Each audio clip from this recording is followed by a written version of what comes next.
Damn.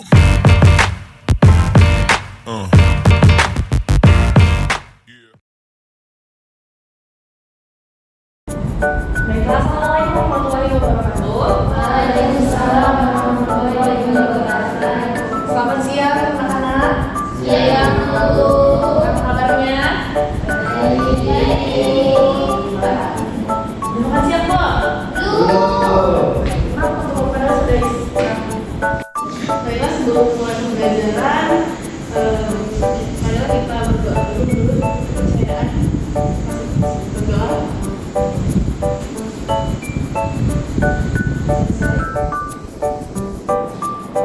Ada yang tak hadir hari ini, Kak? Hadir semua, Bu. Tahu Bu, absen aja. Ya.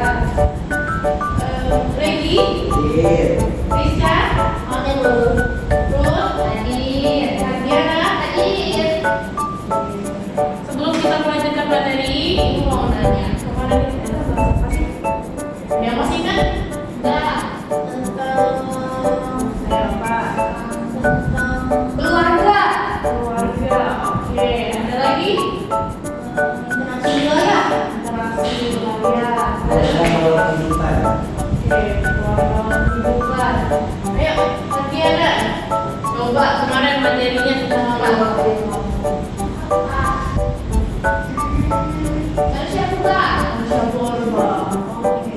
Jadi kemarin itu kan kita membahas tentang interaksi antar Wilayah. wilayah. Oke. Tepuk tangan untuk Kak Siska.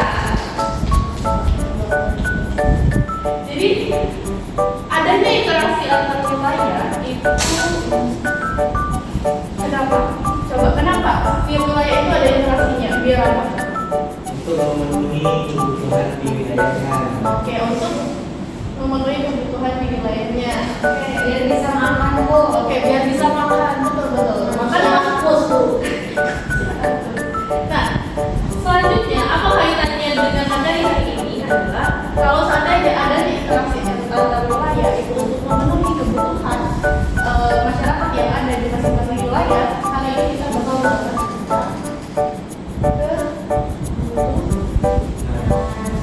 aktivitas memenuhi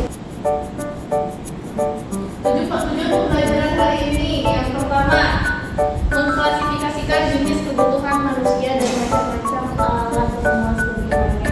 Terus yang kedua, mampu mengemukakan dan mempresentasikan menyebutkan contoh alat pemenuhan kebutuhan manusia dengan tepat. Kebutuhan itu terbagi menjadi empat, ya, berdasarkan subjeknya, berdasarkan kepentingan, berdasarkan waktu pemenuhan kebutuhannya, dan yang terakhir itu berdasarkan sifatnya. Sebelum lanjut itu mau ngomongin kebutuhan berdasarkan subjek itu ada dua kebutuhan itu kebutuhan pokok. Ada yang tahu nggak contoh kebutuhan individu itu gimana sih? Maju. Oke, baju. Ada yang pertama tadi apa kalau individu? Pakaiannya. Yang kedua, individu yang ngomong. Oke. Lalu, yang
Selasa dan hari Kamis itu mewajibkan peserta didiknya untuk memakai baju kurung basibah. Nah, baju kurung basibah itu menjadi kebutuhan bagi peserta didik khususnya daerah Padang. Nah, baju kurung basibah ini menjadi kebutuhan belum tentu juga menjadi kebutuhan bagi masyarakat atau peserta didik yang ada di daerah lain. Baju basibah ini menjadi kebutuhan peserta didik khusus untuk daerah Padang saja. Itu yang dimaksud dengan faktor mempengaruhi kebutuhan dilihat dari lingkungan tempat tinggal. Oke, sekarang Ibu mau ngasih kalian tugas ya. Kita akan berbeda kelompok. Jadi Ibu mau bagi kelompoknya ke dua kelompok. Yang pertama itu ada kelompoknya Handiana dan kelompoknya Ruth. Yang kedua itu ada kelompoknya Rini dan kelompoknya Ayo sekarang Ibu mau disampaikan. Silakan untuk kelompok Ibu nanti Ibu mau.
Sudah, Bu.